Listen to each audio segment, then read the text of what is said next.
Alhamdulillah wassalatu wassalamu ala rasulillah wa ala alihi wa sahbihi wa man tabi'ahum bi ihsan ila yawmiddin amma ba'd. அன்பார்ந்த அல்லாஹ்வின் நல்லடியார்களே, சகோதர சகோதரிகளே, எமது வாராந்த நிகழ்ச்சியினூடாக மார்க்கத்தில் நாம் முக்கியமாக அறிய வேண்டிய பகுதிகளை நாங்கள் படித்து வருகிறோம். அந்த அடிப்படையிலே இன்றைய இந்த வகுப்பினூடாக நாங்கள் தஹாரா, அதாவது சுத்தம் என்ற பகுதியிலே நாங்கள் குளிப்பு, அதாவது கட்டாய குளிப்பு, அந்த குளிப்பை கடமையாக்கக்கூடிய விஷயங்கள், இது போன்ற விஷயங்களை நாங்கள் படிக்க இருக்கிறோம். அதற்கு முன்னால் நாங்கள் ஏற்கனவே இந்த சுத்தம் என்ற பகுதியில் 2 முக்கியமான தலைப்புகள் நாங்கள் பார்த்துருக்கிறோம். 2 முக்கியமான தலைப்புகள். அதில் ஒன்று என்னென்னா, அதாவது காலுறை மீது மஸ்ஹ் செய்வது என்ற பகுதியை நாங்கள் படித்தோம். 2வது பகுதி நாங்கள் படித்தோம் தயம்மும். இந்த காலுறை மீது மஸ்ஹ் பண்ணுறது அந்த பகுதியில் தான் பெண்டேஜ் மீதும் மஸ்ஹ் பண்ணலாம் என்ற ஒரு பகுதியை நாங்கள் படித்தோம். அப்போ இந்த 2 பகுதியும் மிகவும் முக்கியமான பகுதி. ஒருவருக்கு ஒரு பிரச்சனைன்னு வருகின்ற பொழுது அதிகமானவங்க இதனுடைய சட்டத்தை பற்றி யோசிக்கின்ற பொழுது தடுமாறுகின்ற பகுதியும் இதுதான். இதில் ஒரு நிலைப்பாட்டுக்கு வர முடியாமல் சிந்திக்கின்ற ஒரு நிலை வரக்கூடிய ஒரு சட்டங்களும் இதுதான். அப்போ இதில் இந்த காலுறை மீது மசு செய்வது என்ற பகுதியை நாங்கள் சொன்னோம் தானே, சொன்னோம். இப்போ நான் இதில் இப்போ நாங்கள் படித்த அந்த 2 பாடத்திலையும் ஒரு கேள்விகளை கேட்டுட்டு அதுக்கு பின்னால் நாங்கள் அடுத்த பாடத்துக்கு போவோம். சரியா? சரி. அதில் முதலாவது காலுறை மீது மசு செய்வது என்ற பகுதியில் நாங்கள் அதனுடைய சட்டங்களை பரிபூர்ணமாக நாங்கள் 7 மாத மட்டுக்கும் நாங்கள் படித்தோம். அதில் ஒரு கேள்வி, குளிப்பு கடமையான ஒருவர் காலுறை மீது எவ்வாறு மசூ செய்வார்?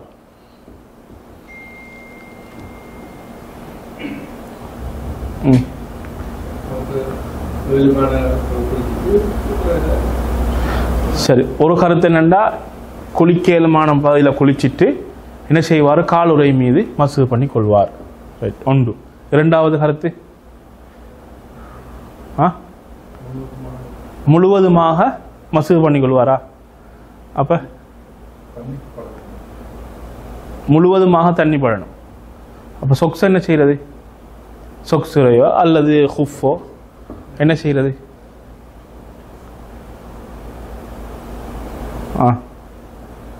என்ன செய்யறது?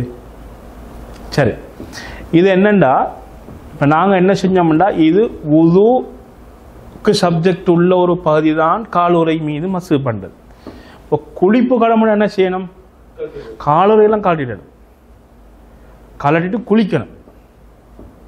அப்போ குளிப்புக்கும் காலுறைக்கும் என்ன இல்லை, சம்பந்தம் கிடையாது.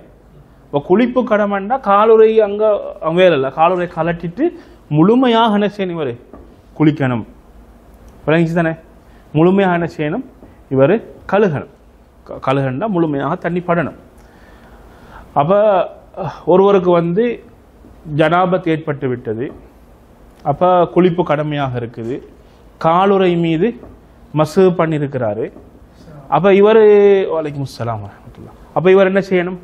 குளிக்கின்ற பொழுது காலுறையை கலட்டி விட்டு குளிக்கணும். குளிச்சுட்டு அவர் என்ன செய்வார்? வுது செய்து விட்டு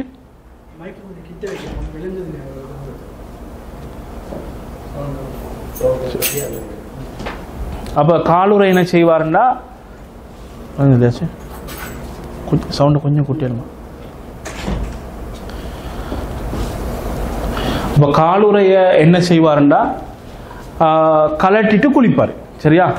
சரி, அது முடிஞ்சு. அந்த சப்ஜெக்ட் முடிஞ்சா இல்லையா? முடிஞ்சு. ரைட். இப்போ இது ஒரு பகுதி.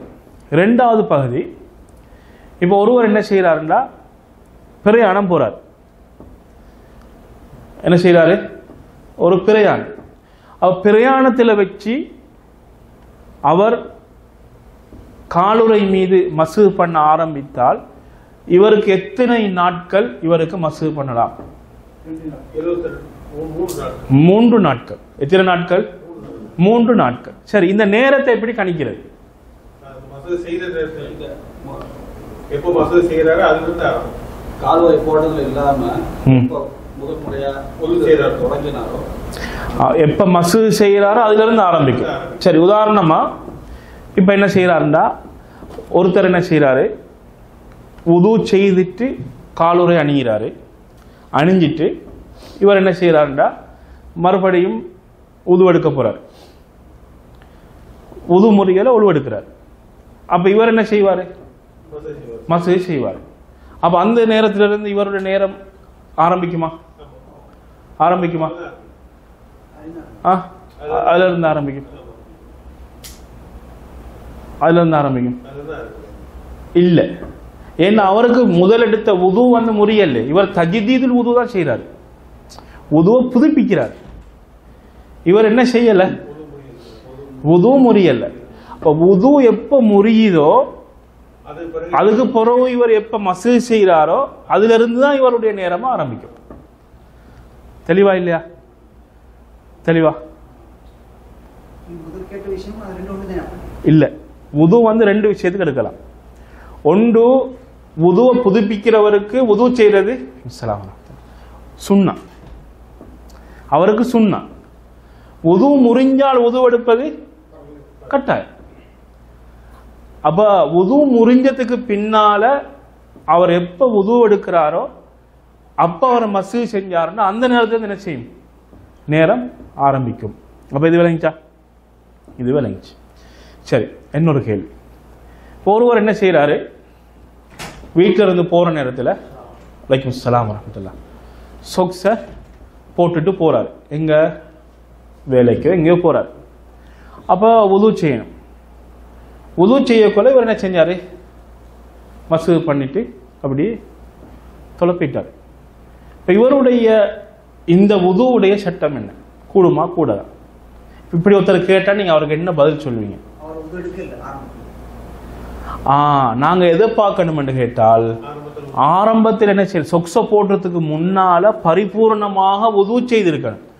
உது செய்துட்டு தான் என்ன செய்யணும்? சொக்ஸ போடணும். சொக்ஸ என்ன செய்யணும்? போடணும். அப்ப விளங்கிச்சா இல்லையா? சரி, அப்ப இந்த கொஞ்சத்தை நீங்க இந்த பாடத்தில் விளங்கி கொண்டா போதும். ரைட். அடுத்து நாங்க என்ன பார்த்தோம்?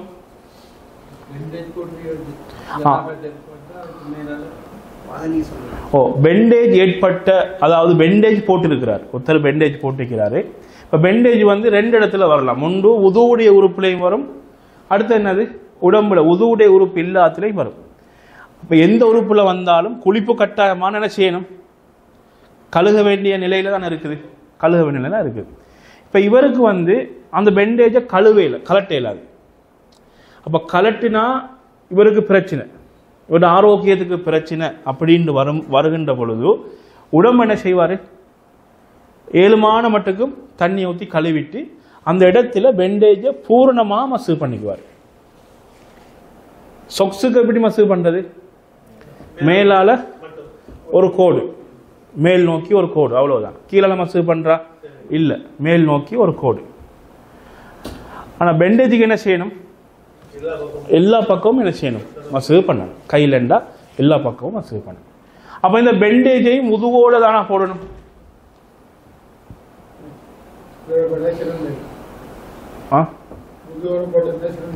இப்ப ஒருத்தர் என்ன செய்யறாரு, ஆஃபானல்லாஹ்மின் ரோட்ல அடிபட்டு இருக்கிறார். அவரை கொண்டு போய் ஒழுவெடுத்துட்டு ஹாஸ்பிட்டலுக்கு கொண்டு வர இல்ல, அவர் என்ன செஞ்சிருவாரு? அப்ப அவர் என்ன செய்வாரு? அவர் வந்து அப்படியே தூக்கிட்டு போறதுதான் இல்லையா? அப்ப உது தேவையில்லை.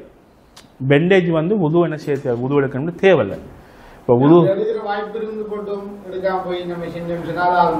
அதுவும் ஆகும், தேவையில்லைன்னு ஆகும். விளங்கித்தானே? தேவையில்லைன்னு சொன்னா என்ன செய்யும்? ஆகும், பிரச்சனை இல்லை. சரியா? அப்ப உது தேவையில்லை. அப்படி உது அவருக்கு எடுத்துக்கொள்ள இயலுமான ஒரு நிலைப்பாட்டில் இருந்தாருன்னா அது எடுத்துக்கொள்வது பிரச்சனை இல்லை. ஆனா அந்த இதுக்கு நிபந்தனை கிடையாது. விளங்கிச்சா? நீ கட்டாயம் இல்லை, நிபந்தனை கிடையாது. சரி, அது ஒன்று. ரைட். இப்ப யாரும் சரி ஒரு ஆள் வந்து தயமத்துடைய முறையை கொஞ்சம் சொல்லி காட்டியலுமா?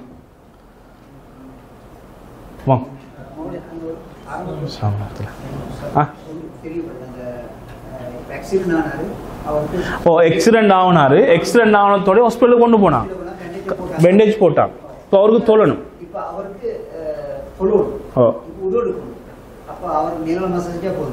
மேலால மசாஜ் செஞ்சா போதும்.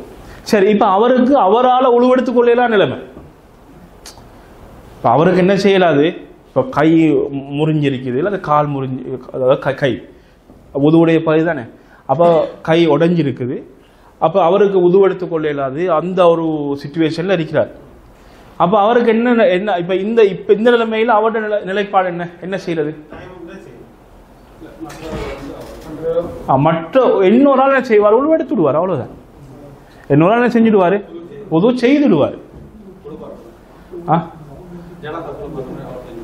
அவர் செஞ்சு விடுவார், அவ்வளோதான். சரியா? அவர் செஞ்சு விட்டா போதும். சரி, இப்போ ஒரு ஆள் இந்த தயமுடைய முறையை கொஞ்சம் சொல்லி காட்டுங்க பார்க்க. போன முறை வகுப்புல இருந்த ஒருத்தர் ஒரு ஆள் வாங்கலே.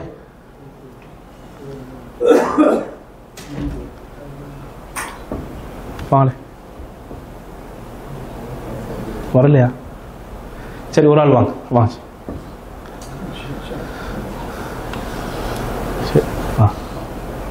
இப்படி சுத்தமான மண் இருக்குது.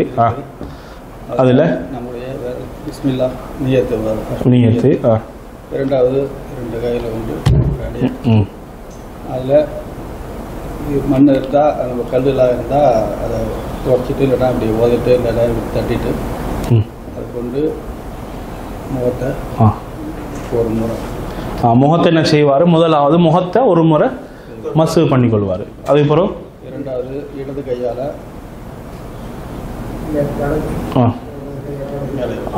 இடது கையால வலது கையை என்ன செய்வார்? ஒரு தரம் தடவி கொள்வார். அதுபோல் என்ன செய்வார்? இவ்வளவு விட முடிச்சு, இவ்வளவு அந்த மணிக்கட்டு கஃப்னா வருது. ஹதீஸ்ல எப்படி வருது? கஃப், அந்த அதாவது இந்த எது மட்டும்தான். அப்போ இந்த மணிக்கட்டு இவ்வளவுதான். ஏன்டா இந்த பக்கம் என்ன செஞ்சுட்டு ஏற்கனவே மண் பட்டாச்சு. அப்போ என்ன செய்வாருன்னா மண்ணில் இப்படி கையை வச்சுட்டு அப்படி செய்வார். இதில் பெரிய கற்கள் அல்லது ஏதாவது முகத்தை கிழிக்கிற மாதிரி காயப்படுத்துகிற மாதிரி ஏதாவது இருந்துச்சுன்னா ஊதுவார், இல்லாட்டி தட்டி கொள்வார். தட்டி கொண்டு என்ன செய்வார்? முகத்தை முழுமையாக மசூ பண்ணிட்டு என்ன செய்வார்? இடது கையெடுத்து வலது கையால் இப்படியும் அது என்ன செய்வார்? அடுத்ததை இப்படி செஞ்சு கொள்வார். இவ்வளவுதான். இதுதான் டைம்.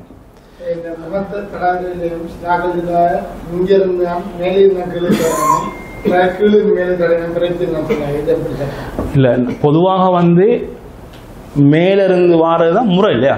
முறைப்படி நாங்கள் தண்ணி எடுத்து என்ன செய்வோம்? இப்படி போமா இப்படி போமா?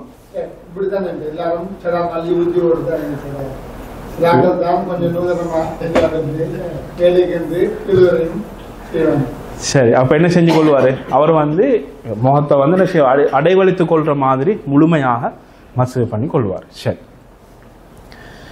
இப்ப ஒருவர் என்ன செய்யறாருண்டா தயமும் செஞ்சுட்டு தொழுகிறார். இவர் தயமும் செஞ்சால் எதுக்கு? நோய், தண்ணியை பாவிக்க இயலாது. தொழுதுற்றிய போக்குல அவரோட முன்னுக்கு தண்ணி விளங்குது. இப்ப இவருடைய தொழுகை கூடுமா கூடாதா? இவர் என்ன செய்யணும் இந்த இடத்துல? அப்ப இவர் என்ன செய்யணும்?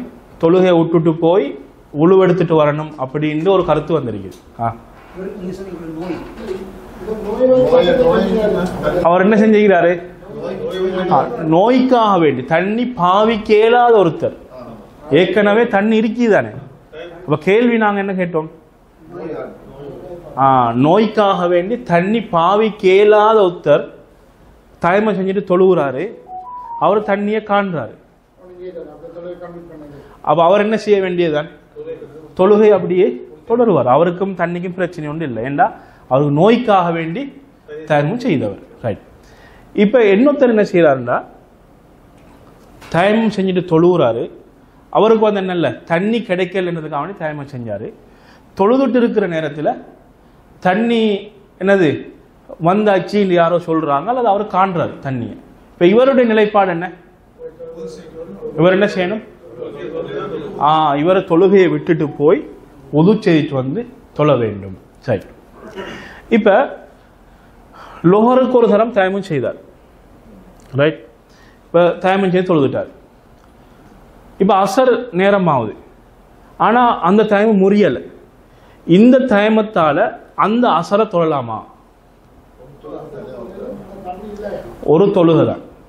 என்னது? ஒரு கருத்து வந்துருக்கு, ஒரு தொழுகை தான். வேற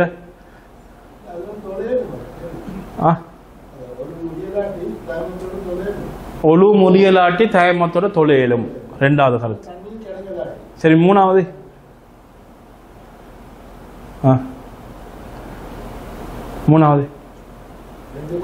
சரி, ஷாஃபி மதுஹப், அதாவது ஷாஃபி மதுஹபின் படிக்கு ஒரு தயமுத்தால ஒரு ஃபர்து தான். இப்போ வுது லோஹருக்கு செஞ்சாருண்டா அசருக்கு தயமும் செய்யணும். சரியா? இது அவங்க சொல்ற என்னண்டா வுதுவுக்கு பகரமாக வந்தது. இது வந்து முபீஹுஸ்ஸலா, தொழுகையை ஆகுமாக்குனதானே ஒழிய உங்களோட தொடக்க நீக்கலை அப்படின்னு அவங்களோட கருத்து.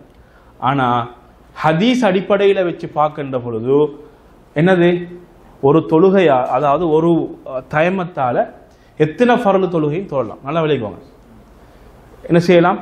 இந்த தயமம் முறியல்னு சொன்னால் அவருக்கு என்ன செய்யலாம்? எத்தனை ஃபர்லான தொழுகைகள் வேண்டும் என்றாலும் தொழலாம்.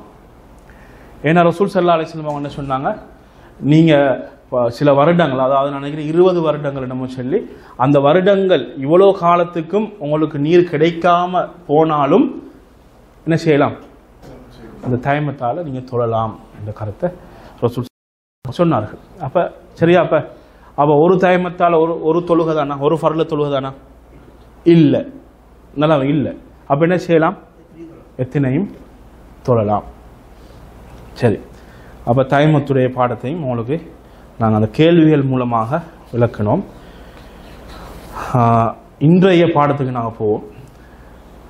இன்றைய பாடம் வந்து வாஜிபான குளிப்பு. இப்போ இந்த வாஜிபான குளிப்பை தொடர்ந்து அடுத்த பாடமாக வரப்போகுது, அதாவது மாதவிடாய், பிள்ளை பேற்றின் மூலமாக ஏற்படக்கூடிய இரத்தங்கள், அதாவது நிஃபாஸ் என்று சொல்லுவாங்க. இப்போ இதனுடைய சட்டங்கள், பெண்கள் சார்ந்த சட்டங்கள் அடுத்த பாடத்தினூடாக வரும்.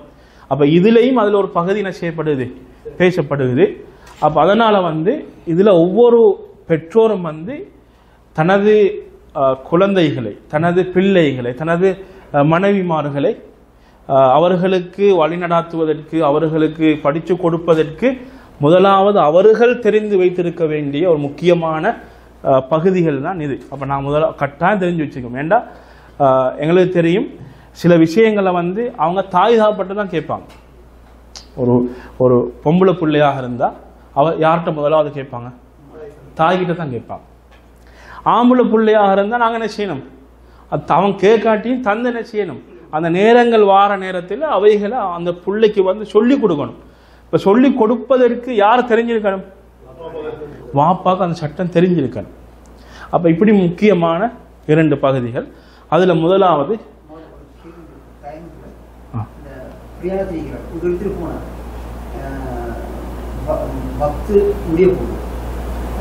இப்போ இவர் பஸ்ஸில் இப்படி டைம் செய்வாங்க, கண் டஸ்ட்னு பெருசாக எந்த செய்கிறாரு? உங்களோட கேள்வி என்னென்னா, உதுவெடுத்துட்டு பஸ்ஸில் போகிறாரு, ரைட்? அதுக்கப்புறம் தண்ணியும் இல்லை, தொழுகிற வக்து முடிய போகுது. சரி, இப்போ இதில் வந்து இன்னொரு பகுதி இருக்குன்னா ஃபாக்கிது தஹூரைன் ஒரு பகுதி இருக்குது. எப்படின்னா ஒருவரோட நிலைப்பாடு எப்படின்னா அவருக்கு உது செய்து கொள்ளவும் மேலாது, தயமம் செய்யறதுக்குரிய வசதியும் இல்லை, நேரமும் முடிய போகுது, வக்து முடிய போகுது. இப்போ வக்து முடியாது, ஒரு இடத்துல நிப்பாட்டுவாங்க, அந்த இடத்துல தொழுது கொள்ளலும்னா வெயிட் பண்ணுவார். ஆனால் இவருக்கு என்ன இல்லாது, இவருக்கு வந்து வெயிட் பண்ண இயலாது, வக்து முடிய போகுது. அப்போ இவர் என்ன செய்வார் என்றால் உதுவும் செய்யாமல் தயமமும் செய்யாமல் சும்மா தொழுவார். மீட்டணுமா? மீட்ட தேவையில்லை. மீட்டனை செய்ய தேவையில்லை, மீட்ட தேவை செஞ்சு கொள்வார், இல்லைங்களா? இப்போ அதில் செல்வாங்க எப்படின்டா, இப்போ பஸ்ஸு, சரியா? பஸ்ஸு இப்போ ஸ்ரீலங்கா இந்தியான்னு சொன்னால் அது 2 பஸ் இருக்குது இல்லையா? ஒன்று ஏசி பஸ், அடுத்தது நார்மல் பஸ் இருக்குது. இப்போ சரி பஸ் விடுவோமே. அப்போ அதில் வந்து புழுதி இருந்தால், இது கருத்து வேறுபாடுக்குள்ள ஒரு விஷயம், புழுதி இருக்கும் என்றால், புழுதி வந்து எதை சார்ந்தது? நிலத்தை சார்ந்தது. நான் உங்களுக்கு ஏற்கனவே சொன்னோம், அஸ்ஸஈது தையிப்னு சொன்னோம். அஸ்ஸஈது தையிபை நான் உங்களுக்கு விளங்கப்படுத்தினேன். பூமியோடு சேர்ந்தவைகள் இதுல எல்லாம் தயமம் செய்யலாம் அப்படின்ற கருத்தை நாங்கள் நேரத்தில் சொன்னோம். இதுதான் ஷேக் சாலிஹ் அல் உசைமின் போன்ற அறிஞர்களுடைய கருத்தும் கூட. சரி, இதில் வந்து மிக பலமாக இமாம் ஷாஃபி ரஹிமுல்லா போன்றவர்கள், அதுலேயும் சஹாபாக்களும் கூட அந்த இருக்கிறாங்க. அவங்களோட கருத்து என்ன, மண்ணில் மாத்திரம்தான் என்ன செய்யலாம், அதுவும் புழுதி உள்ள மண்ணில் மாத்திரம்தான் தயமம் செய்யலாம்ன்ற ஒரு கருத்து இருக்குது. அப்போ சரி, அப்போ ஷேக் சாலிஹ் அல் உசைமின் ரஹிமுல்லா அவங்க போன்றவர்களுடைய கருத்தின் பிரகாரம், இப்போ நீங்கள் போகிற பஸ்ஸில் உங்களோட முன் சீட்டில் வந்து புழுதி படிந்திருந்தால் அதில் என்ன செய்யலாம், அதையும் தயமம் செய்யலாம். ஏன்னா அந்த புழுதி எங்கேருந்து வந்துச்சு, பூமியிலேருந்து தான் வந்துச்சு. அந்த அடிப்படையில் செய்யலாம். இப்போ அப்படி ஒன்றும் உங்களுக்கு விலங்கல்ல, உங்களுக்கு டவுட்டாக இருந்துச்சுன்னா நீங்கள் என்ன செஞ்சிடலாம், நீங்கள் வந்து நீங்கள் உதவும் இல்லை, தயமும் இல்லை, வக்து முடிய போகுது, ஒரு இக்கட்டான ஒரு நிலைமை, தொழுதுதான் ஆகணும், தொழுதா சரி. ஓ, உங்களுக்கு அதுவும் தேவையில்லை. உங்களுக்கு என்ன செய்ய தேவையில்லை, லா யுகல்லிஃபுல்லாஹு நஃப்ஸன் இல்லா உஸ்ஆஹா. இந்த வசனத்தை நல்லா பாடமாக்கி வச்சுக்கோங்க. லா யுகல்லிஃபுல்லாஹு நஃப்ஸன் இல்லா உஸ்ஆஹா. ஒரு ஆத்மாவை அல்லாஹ் அதனுடைய சக்திக்கு வெளியில் கஷ்டப்படுத்துவதில்லை. சக்தியை விட்டு மேலே சக்திக்கு அதிகமான ஒன்றை என்ன செய்யறது அல்லாஹ் அதிகப்படுத்துவது, அதாவது கட்டாயப்படுத்துவது கிடையாது. இப்போ சக்திக்கு உட்பட்ட பகுதி தான். சரி, போமாப்ப பாடத்தில். சரி, இதில் வாஜிபான குளிப்பு, அல் உஸ்லுல் வாஜிப்.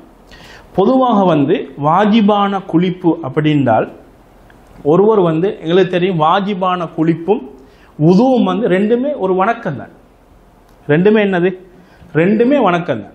உது எப்படி நாங்கள் வணக்கம் என்று சொல்கிறோமோ அதே போன்று வாஜிபான குளிப்பும் என்னது, வணக்கம் தான். அப்போ இவர் என்ன வணக்கத்தை செய்கிற நேரத்தில் முதலாவது என்ன வரணும், உள்ளத்தில் நீயத்து வரணும். சரி, நீயத்தோட இவர் என்ன செய்வார்னா, தனது உடல் முழுமையாக சுத்தமான தண்ணியை ஊற்றிக்கொள்வது, உடல் முழுமையாக என்ன செய்யணும், நலைய வேண்டும். சரி, இதுதான் அதாவது மார்க்க அடிப்படையில் வாஜிபான குளிப்பென்று சொன்னால் வரை விளக்கணும். சரி, இப்போ குளிப்பை கட்டாயமாக்கக்கூடியவைகள் அப்படின்னு பார்த்தால், அப்போ இவைகள் வந்து சில விஷயங்களை இவங்க சொல்கிறாங்க. அதில் முதலாவது ஹுரூஜுல் மணி முத்ததஃபிகன் பிலஸ்தத்தின் பிஜிமாயின் அபிஹ்திலாம். அதாவது ஸ்பேமுக்கு வந்து அரபுல என்ன சொல்லுவாங்க, மணின்னு சொல்லுவாங்க. இந்திரியத்துக்கு அரபுல வந்து மணின்னு சொல்லுவாங்க. அப்போ ஒருவருக்கு வந்து உடல் உறவின் பொழுதோ அல்லது தூக்கத்தின் பொழுதோ மணி வெளிப்பட்டால் என்ன செய்யணும், அவர் குளிப்பு கடமை. இப்போ குளிக்கணும். அப்போ இவர் என்ன செய்கிறாரு, இரவு தூங்கிட்டு எழுப்பி பார்த்தா மணி வெளியாக இருக்குது. இவர் வந்து என்ன செய்யணும், இவருக்கு குளிப்பு கட்டாயமா இல்லை, இவர் குளிக்கணும். அப்போ இவர் பார்த்துட்டு என்ன செய்கிறாரு, கிளைமேட்டும் கொஞ்சம் கூலாக இருக்குது, அது வேற என்னமோன்ட்டு தொழுத கூடுமா, தொழுத கூடாது. அப்போ இவர் என்ன செய்யணும், குளிக்கணும். இதில் இப்போ உடலுறவின் பொழுது என்று வார நேரத்தில் ஆண்கள் பெண்கள் ரெண்டு பேரும் சமனாகுவாங்க.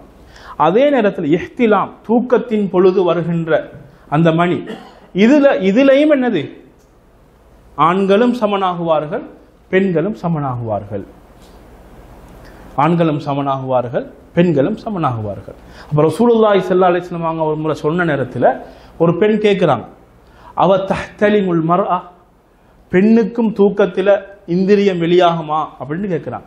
அப்போ ரசூல் ஸல்லல்லாஹு அலைஹி வஸல்லம் அவங்க என்ன சொல்கிறாங்க, அப்போ ஒரு குழந்தை தாய்க்கு, அதாவது தாய்க்கு ஒப்பாகுவதும் ஒரு குழந்தை தந்தைக்கு ஒப்பாகுவதும் எவ்வாறு கேட்குறாங்க.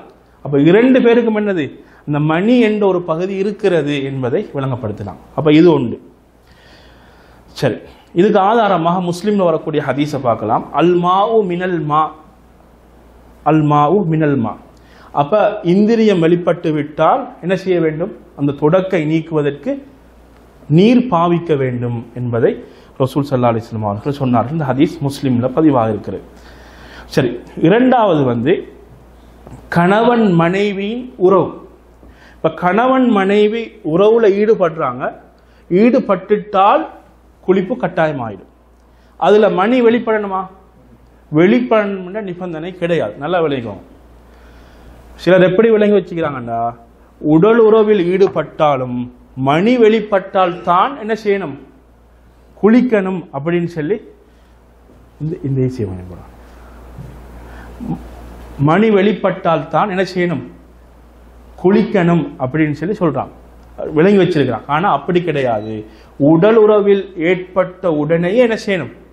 குளிப்பு கட்டாயம் ஆகிவிடும். சரி, இதை நீங்க பார்க்கலாம். இது வந்து முஸ்லிம்ல இந்த செய்தி பதிவாக இருக்கிறது. ரசூலுல்லாஹி ஸல்லல்லாஹு அலைஹி வஸல்லம் அவர்கள் கூறுகிறார்கள், இதா கஅத பைன ஷுஅபிஹல் அர்பா சும்ம மஸ்ஸல் ஹிதான் வல் ஹிதான் ஃபகத் வஜபல் உஸ்ல். அப்போ கணவன் மனைவி உறவில் ஈடுபட்டு விட்டால் குளிப்பு கட்டாயமாகிவிடும்.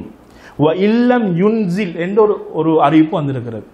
மணி வெளிப்படாவிட்டாலும் சரி. அப்ப எங்களுக்கு தெளிவாக இந்த ஹதீஸ் இந்த பகுதியை விளக்குகிறது. மூன்றாவது விஷயம் வந்து ஹைத். ஹைத் என்று சொல்வது வந்து மாதவிடாய் இல்லையா? பெண்களுக்கு மாதாந்தம் வருகின்ற மாதவிடாய் என்று நாங்கள் சொல்வோம். அப்ப இது வெளிப்பட்டு விட்டால், இது வெளிப்பட்டு இதிலிருந்து சுத்தமடைவதற்கு அவ என்ன செய்யணும்? குளிக்க வேண்டும். சரி, அது எப்ப என்கிறதுல நாம் பார்ப்போம். இப்போ இதுல வந்து இதுக்கு புகாரி முஸ்லிம்ல ஹதீஸ் தெளிவாக வருகிறது. ஃபாத்திமா பின்த் அபி ஹுபைஷ் ரதியல்லாஹு அன்ஹா அவங்க கான தஸ்தஹாது. இந்த ஹைதுல வந்து ஹைதுனா மாதவிடாய், மென்சஸ் இல்லையா? அப்ப இந்த மாதவிடாய் வரக்கூடிய ஒரு பெண்ணாக இவ இருந்தா, ஆனா இவக்கு வந்து என்ன பிரச்சனைனா கான தஸ்தஹாது. தஸ்தஹாதுன்னா ஒரு பெண்ணுக்கு ஒரு மாதத்துல குறிப்பிட்ட சில நாட்கள் மாதவிடாய் வரும். ஒவ்வொரு பெண்ணுக்கும் ஒவ்வொரு மாதிரி இருக்கும். சிலருக்கு வந்து 3 நாட்கள், 4 நாட்கள், 5 நாட்கள், 6 நாட்கள், சிலருக்கு வந்து 1 நாள், இப்படி எல்லாம் ஒவ்வொருத்தருக்கும் ஒவ்வொரு மாதிரி இருக்கும். அப்ப இந்த பெண்ணுடைய பிரச்சனை என்னன்னா கான தஸ்தஹாத். இவருடைய அந்த காலம் தாண்டியும் என்ன செய்யுது? இவக்கு ஹைத் ஏற்படுது. இவக்கு வந்து அந்த இரத்தம் வெளிப்பட்டு கொண்டு இருக்கிறது. இஸ்திஹாதான்னு சொல்லுவாங்க அது. அப்ப இந்த நேரத்தில் இப்படி இருக்கக்கூடிய ஒரு பெண், இவ வந்து ரசூல் ஸல்லல்லாஹு அலைஹி வஸல்லம் அவங்கள்ட்ட கேட்கிறாங்க. கேட்ட நேரத்தில் ரசூல் ஸல்லல்லாஹு அலைஹி வஸல்லம் அவர்கள் பதில் சொல்லுகிறார்கள், இது ஒரு நோய் என்று சொல்லுகிறார்கள். ذلك عرق, இது ஒரு நோய். வலைசத் பில் ஹைதா, இது என்ன கிடையாது? மாதவிடாய் கிடையாது. அப்ப மாதவிடாய் கிடையாது என்று சொன்னால், ஹைது கிடையாது என்று சொன்னால், அப்ப என்ன செய்யணும்? இவ சாதாரண ஒரு பெண் போன்று அவ தொழணும். அவ என்ன செய்யணும்? அவ எல்லா கடமைகளையும் அவ செய்யணும். அப்ப இந்த சட்டம் வந்து பின்னால தெளிவாக வருது. அதை நாங்கள் அந்த இடத்துல பார்ப்போம். சரி, அதை சொல்லிட்டு ரசூல் ஸல்லல்லாஹு அலைஹி வஸல்லம் அவர்கள் சொல்லுகிறார்கள், ஃபைதா அக்பலத்தில் ஹைதா ஃபதஇ ஸலா. அப்ப ஹைத் ஏற்பட்டு விட்டால் நீங்க என்ன செய்யுங்க? தொழுகையை விடுங்கள். ஃபைதா அதுபரத், நீங்கள் சுத்தமாகிவிட்டால், அது நின்று நீங்கள் சுத்தமாகிவிட்டால், ஃபக்ஸிலி அன்கி தம சும்ம ஸல்லி, நீங்க என்ன செய்யுங்க? நீங்க சுத்தம் செய்துவிட்டு நீங்கள் தொழுங்கள் என்று ரசூல் ஸல்லல்லாஹு அலைஹி வஸல்லம் அவர்கள் கூறுகிறார்கள். இந்த ஹதீஸ் புகாரி முஸ்லிம் போன்ற கிரந்தங்கள்ல பதிவாக இருக்கிறது. இப்ப இன்னொரு செய்தி, குளிப்பதற்கு தெளிவாகவே ரசூல் ஸல்லல்லாஹு அலைஹி வஸல்லம் அவங்க ஏவுனாங்க. ஆயிஷா ரதியல்லாஹு அன்ஹா அவங்க அறிவிக்கிறாங்க, ரசூல் ஸல்லல்லாஹு அலைஹி வஸல்லம் அவங்க உம்மு ஹபீபா ரதியல்லாஹு அன்ஹா அவங்களுக்கு ஏவுறாங்க, சில குளிக்குமாறு அவங்க ஏவுறாங்க. அப்போ இவங்களுக்கு ஹைல் ஏற்பட்டு அவங்க சுத்தமானதுக்கு பின்னால், அதாவது ஹைல் நின்றதற்கு பின்னால இவங்க சுத்தமாகிக் கொள்வதற்கு குளிக்குமாறு ஏவுகிறார்கள். சரி, அப்போ இது விளங்கிச்சா இல்லையா? அப்போ மாதவிடாய் அதிலிருந்து அது நின்றதற்கு பின்னால சுத்தம் என்ற ஒரு நிலை. அப்போ மாதவிடாய் என்பது ஒரு தொடக்கு. அப்போ அதிலிருந்து சுத்தமாகுவதற்கு என்ன செய்யணும்? குளித்து கொள்ள வேண்டும். சரி, இப்போ மாதவிடாய் ஏற்பட்ட பெண், இந்த பெண் எப்பொழுது இவ குளிக்கணும்? எந்த நேரத்தில் இவ குளிக்கலாம்? இப்போ மாதவிடாய் இவக்கு வந்து சாதாரணமாக ஒரு பெண்ணுக்கு வந்து 5 நாள் தொடர்ச்சியாக மாதவிடாய் உள்ள ஒரு பெண்ணாக இருந்தால், மாதவிடாய் ஏற்பட்டு 2 நாள் இவ குளிச்சு சுத்தமாயிடலாமா? சுத்தமாயிடலாமா? ஏலா. அப்ப இவ எப்ப இவ குளிக்கணும்னு கேட்டால், இந்த பெண் அவக்கு மாதவிடாய் வந்து நின்றதற்கு பின்னால், அத பெண்களுக்கு தெரியும், அவளுக்கு மாதவிடாய் வந்து அந்த நிற்கின்ற பருவம் அவளுக்கு தெரியும். அப்ப இவ்வாறு நின்றதற்கு பின்னால இவ என்ன செய்து கொள்வா? இவ குளித்துக் கொள்வா. அப்ப அதுக்கு பின்னால்தான் இவருடைய தொடக்க என்ன செய்யும்? நீங்கும். ரைட். அடுத்தது 4வது நிஃபாஸ். நிஃபாஸ் என்றா என்னது? நிஃபாஸ் என்றா புள்ளை பேர் மூலமாக வரக்கூடிய இரத்தம் அப்படின்னு சொல்லுவாங்க. சரி, இப்ப புள்ளை பேர் மூலமாக ஏற்படக்கூடிய இரத்தம் வந்து ஒன்றோ குழந்தை பிறப்பதோடு அது வருவதற்கு ஆரம்பிக்கும். அவ்வாறு இல்லை என்றால் குழந்தை பெறுவதற்கு 2 நாட்களுக்கு முந்தி அல்லது 3 நாட்களுக்கு முந்தி என்ன செய்யும்? இது ஆரம்பிக்கும். இது ஆரம்பிச்சு இந்த இரத்த போக்கோடு என்ன செஞ்சிடும்? குழந்தையும் கிடைச்சிடும். அப்ப இப்படி இந்த நிலையோட வாரத்துக்கு என்ன செய்யறது? இது நிஃபாஸ். அப்படின்னா இது வந்து குழந்தை கிடைக்கிற அந்த காலத்துக்குள்ளேதான் இது நடக்க போகுது இதெல்லாம். அப்ப நல்லா விளைவிக்கோங்க. ஏன்னா இன்னொரு பகுதி ஒன்று இருக்குது அதுல. அப்ப இந்த பகுதியில வாரத்துக்கு என்ன சொல்றது? நிஃபாஸ். அப்ப நிஃபாஸ்ன்னு சொல்லி முடிவாகிவிட்டால் அவ எப்படி இருக்கிறா? அவ துடக்கோடு இருக்கிறா. அவ என்ன செய்யறா? துடக்கோடு இருந்து கொண்டு இருக்கிறா. சரி, இப்ப சில பெண்களுக்கு வந்து அவங்க கர்ப்பமாக இருக்கிற காலம் குழந்தை கிடைப்பதற்கு 2 மாசமோ 3 மாசமோ இருக்கும். அந்த நேரத்தில் சில பெண்கள் வந்து என்ன செய்வாங்கண்டா இரத்தத்தை காணுவாங்க. இவ்வாறு கண்டால் இது என்ன கிடையாது? நிஃபாஸ் இரத்தமும் கிடையாது, ஹைதுடைய இரத்தமும் கிடையாது. ஏன்னா குழந்தை வயிற்றில் இருக்கின்ற பொழுது ஹைது வெளிப்படுமா? ஹைது வராது. அப்ப இது என்ன ரத்தம்னு கேட்டா இவங்க சொல்லுவாங்க தமு ஃபசாத்னு சொல்லுவாங்க. இது ஏதோ ஒரு நோயால வெளிப்பட்ட ரத்தம். அப்ப இதுக்கு என்ன சட்டம் என்று கேட்டால் இவ வந்து என்ன செய்ய மாட்டா? இவ சுத்தம் செய்து கொண்டு, இவ குளிக்க வேண்டிய அவசியம் ஒன்று இல்லை, சுத்தம் செய்து கொண்டு இவ என்ன செய்வா? இவட வளமையான தொழுகைகள் கடமைகள் இதெல்லாம் செஞ்சு கொண்டு இருப்பான். அப்ப இதுக்கும் இந்த நிஃபாஸுக்கும் ஹைதுக்கும் சம்பந்தம் கிடையாது. சரி, அப்ப இதுக்கு ஆதாரம் என்ன அப்படின்னு கேட்டால் ரசூல் ஸல்லல்லாஹு அலைஹி வஸல்லம் அவர்கள் இந்த ஹைதுக்கு வந்து நிஃபாஸ் என்ற வார்த்தை பாவிச்சிருக்கிறாங்க. ஆயிஷா ரதியல்லாஹு அன்ஹா அவர்கள் ஒரு முறை அவர்களுக்கு ஹைது ஏற்பட்ட பொழுது லஅல்லகி நுஃபிஸ்தின்னு சொன்னாங்க. இது புகாரி முஸ்லிம்ல பதிவாக இருக்கு. லஅல்லகி நுஃபிஸ்தி, அதாவது உங்களுக்கு நிஃபாஸ் ஏற்பட்டு விட்டது போல் இருக்கிறதே அப்படின்னா.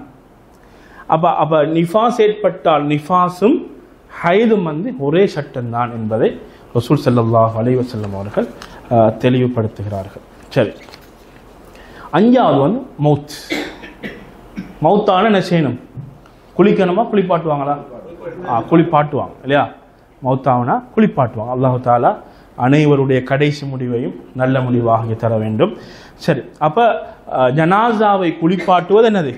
குளிப்பாட்டுவது வாஜிப். குளிப்பாட்டுவது வாஜிப். இதுக்கும் நிறைய ஹதீஸ்களை நாங்கள் பார்க்கலாம். ரசூலுல்லாஹி ஸல்லல்லாஹு அலைஹி வஸல்லம் அவர்கள் உம்மு அத்தியா ரலியல்லாஹு அன்ஹா அவர்கள் கூறுகிறார்கள், ரசூலுல்லாஹி ஸல்லல்லாஹு அலைஹி வஸல்லம் அவர்கள் அவர்களுடைய மகள் மரணித்த பொழுது குளிப்பாட்டு கொண்டிருக்கின்ற பொழுது ரசூல் ஸல்லல்லாஹு அலைஹி வஸல்லம் வாராங்க, வந்து சொல்றாங்க இக்ஸிலன்ஹா ஸலாஸன், 3 விடுத்தங்கள் அல்லது 5 விடுத்தங்கள் நீங்கள் அவர்களை குளிப்பாட்டுங்கள். குளிப்பாட்டு விட்டு அதில் சேர்த்துக்கொள்ள சொன்னாங்க நீரையும் சிதிர் என்னது? இலந்தை இல்லையா? இலந்தையும் சேர்த்துக்கொள்ளுமாறு சொன்னார்கள். கடைசியாக நீங்க என்ன செய்யுங்க? காஃபூர்ண்டா கற்பூரம், இதை சேர்த்துக்கொள்ள சொன்னாங்க. இது வந்து புகாரி முஸ்லிம்ல இந்த ஹதீஸ் பதிவாக இருக்குது. இன்னொரு ஹதீஸை பார்க்கலாம். அரஃபாவில் வச்சு ஒருவரை வந்து ஒட்டகம் என்ன செய்கிறது? ஒட்டகம் வந்து ஒத்தரை மேலிருந்த ஒத்தரை தள்ளிவிட்டு சில நேரத்தில் அதுக்கு என்ன செய்யும்? சில நேரத்தில் ஏதாவது ஒரு பிரச்சனையாவது அது ஒட்டகத்தில் இருந்து விழுந்து கழுத்து முறிந்து என்ன செய்கிறாரு? மரணிக்கிறார். அப்போ அந்த நேரத்தில் ரசூல் ஸல்லல்லாஹு அலைஹி வஸல்லம் சொல்றாங்க இக்ஸிலூஹு பிமாயின் வசிதிரி, அவரை நீங்கள் என்ன செய்யுங்க? நீராலையும் இலந்தையாலையும் நீங்கள் என்ன செய்யுங்க? குளிப்பாட்டுங்க அப்படின்னு சொல்றாங்க. இது புகாரி முஸ்லிம் போன்ற கிரந்தங்களில் பதிவாக இருக்கு. சரி, இதுல சிக்கத்தின் ஒரு பகுதி இருக்கு. சிக்கத்துண்டா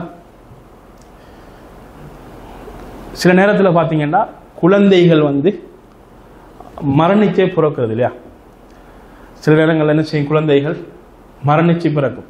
அப்போ இப்படி மரணிச்சு பிறக்கின்ற இந்த குழந்தைகள் அப்போ சில நேரங்களில் வந்து அபோஷன் ஆகும்னு சொல்லுவோம் இல்லையா, அபோஷன் ஆகுன்னு சொல்லுவோம்.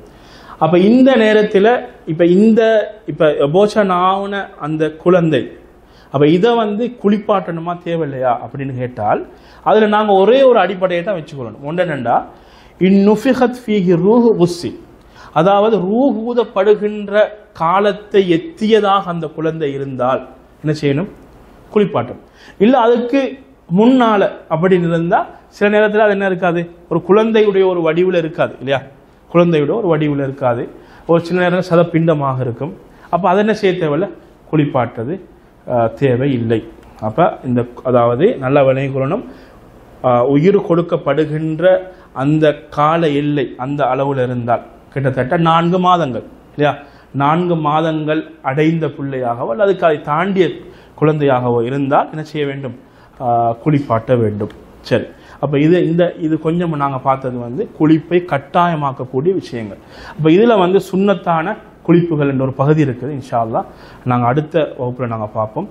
வாஹிரு தாவான் அல்ஹம்துலில்லாஹி ரப்பில் ஆலமீன்.